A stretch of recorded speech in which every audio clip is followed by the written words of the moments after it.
This is HSBC Global Viewpoint, your window into the thinking, trends and issues shaping global banking and markets. Join us as we hear from industry leaders and HSBC experts on the latest insights and opportunities for your business. Thank you for listening. You're listening to the HSBC Global Research Macro Viewpoint, our weekly review of the key reports from our economists and strategists across the globe. Coming up this week, we find out why emerging markets face a tough second half of the year. We look at whether the dollar's recent strength can continue. And we assess the UN's latest population projections and what they could mean for the global economy. This podcast was recorded on Thursday, the 14th of July, 2022. Our full disclosures and disclaimers can be found in the link attached to this podcast. Hello, I'm Chris Hare. And I'm Aline van Dijn. Pressure is mounting on the global economy as it battles high inflation and slowing growth. And with central banks, including the Fed, turning more hawkish, the outlook for emerging markets appears challenging. Murat Olgun, Global Head of Emerging Markets Research, joins us now. So Murat, can you begin by reminding us how emerging market assets have performed so far this year? There has been no let-up for emerging market financial assets. The second quarter was worse than the first in terms of market performance based on some measures. And the first quarter was already most severe in over a decade, bar the start of the pandemic. In April, we argued for caution, but we weren't expecting the performance to be this bad, even though the investment backdrop was in a state of flux. So emerging markets seeming that already a big worry about stagflation, but now there is an additional concern, the risk of an outright global recession. And just on those recession concerns, what challenges are emerging markets facing? At the moment, we only see partial recession in major economies, perhaps more on the trade side versus resilient services. And in many parts of the world, activity is still respectable, supported by a surge in spending as the economies have reopened. However, EM financial conditions have tightened dramatically to record levels since the global financial crisis, based on our measures. The Fed's twin tightening in terms of higher cost of funding and withdrawal of liquidity is biting, inhibiting financial flows to EM and risking a sharp slowdown. The only upside may come from a steady recovery in China, although it seems like the cycles have diverged given China's zero-tolerance strategy towards COVID-19. Murat, what's the story with inflation? Now, weaker activity should in theory bring inflation down, but this is a pretty qualified proposition when it comes to EM inflation. Inflation is not a mean reverting phenomenon and responds to policy.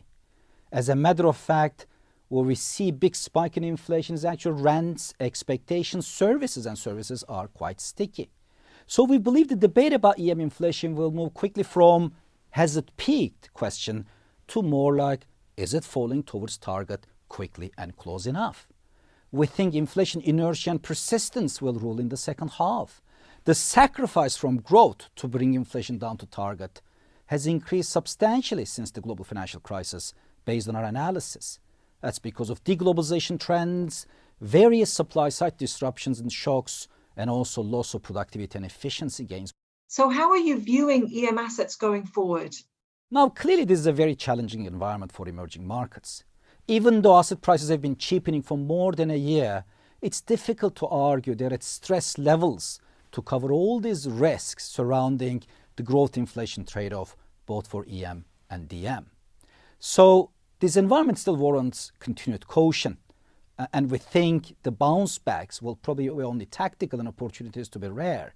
They will be mostly supported by a very favorable technical picture in terms of depressed investor sentiment, high cash levels, and low positioning of institutional investors, as reflected in our latest HSBC EM sentiment survey. Murat, thanks very much. Thank you. Let's move to the currency markets now, where our team have just published their latest monthly outlook. Paul Macro, Global Head of FX Research, can talk us through the highlights. So, Paul, you've favoured the dollar for nearly a year. Remind us why that is. Well, we've been emphasizing two forces coming together. The first is what's happening with global growth, or has been happening with global growth. Generally, it's peaked in the second quarter of last year. and has been slowing since. And consistent with that, normally the US dollar tends to do better, as do other counter-cyclical currencies. So it's no surprise that the dollar actually has a tailwind from that perspective. The second component to our framework, very much associated with the Fed. The Fed has been very hawkish, as we all know, and as that yield support has been rising, more so than elsewhere, that too has been central to underpinning the dollar versus many different currencies.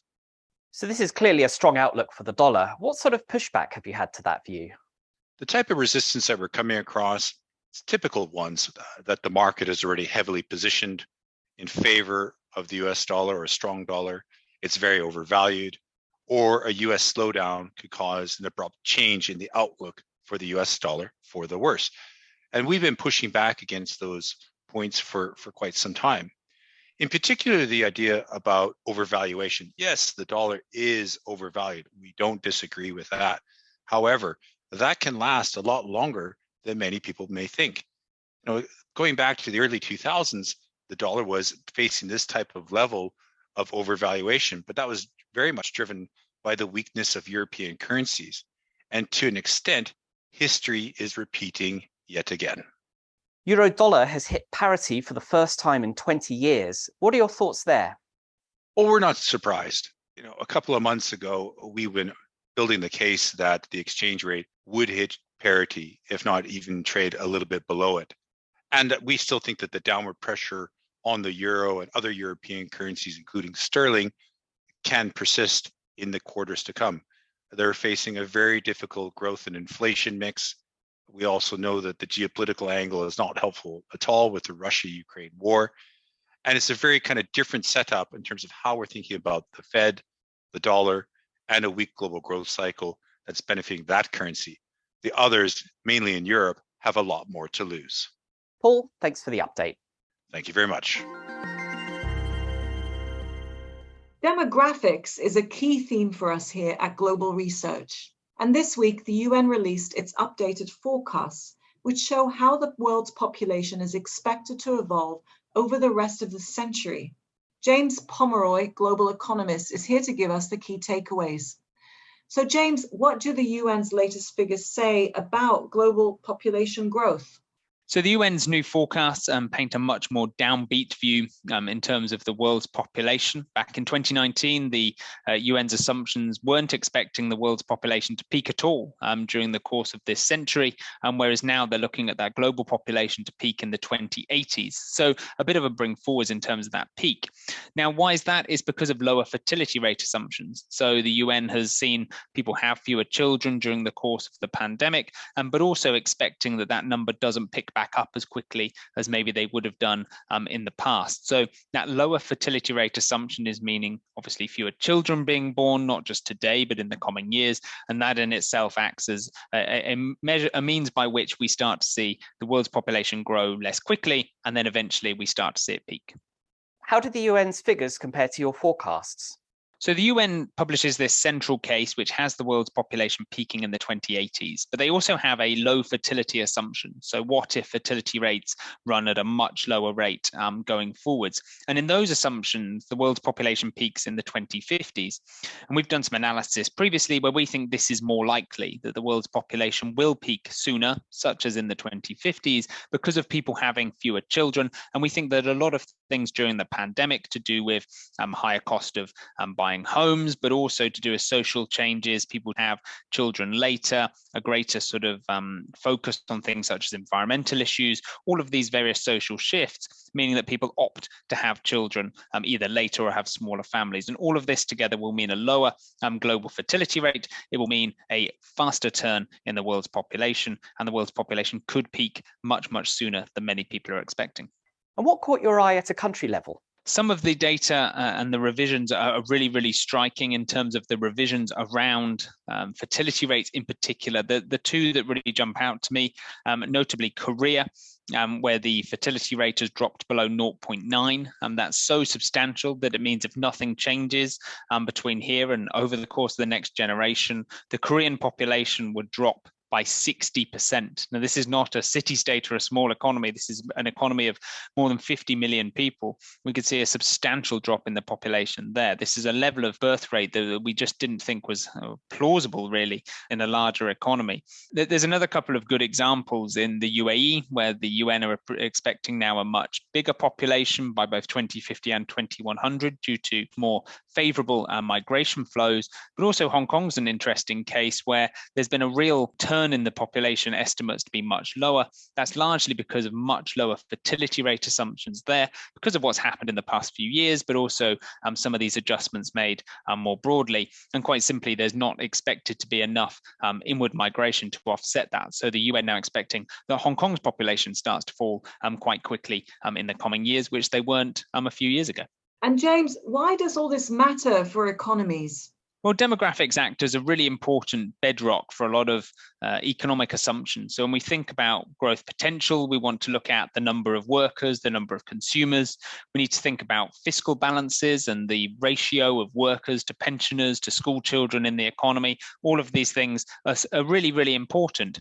But also we have to think about a lot of the near-term challenges facing the global economy around labour markets and whether we're going to have enough workers in many economies. We have to think about some of the debt challenges that economies are facing in the aftermath of the pandemic, and of course what all of this means for those potential growth rates. And so these rapid changes that we're seeing in terms of global populations are really, really important in framing those discussions. And if we do see these lower fertility rates, we do see a slower pace of population growth, or we start to see populations starting to shrink, that's going to mean slower potential growth. It's going to be more challenging fiscal situations, and it could have an impact on labour market dynamics too. So demographics data are always important, but in a period like today where they're changing very, very quickly and we're seeing such substantial shifts in the shapes of populations, they're even more important than ever. James, thanks very much for your time. Thank you very much. So that's it for today. Thank you to Murat Olgun, Paul Mackel and James Pomeroy for talking to us. And Chris, thank you for stepping in to co-host. My pleasure, Aline, and thanks to you all for listening to the podcast. We'll be back again next week.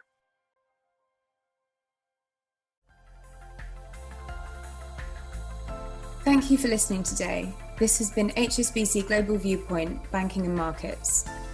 For more information about anything you heard in this podcast, or to learn about HSBC's global services and offerings, please visit gbm.hsbc.com.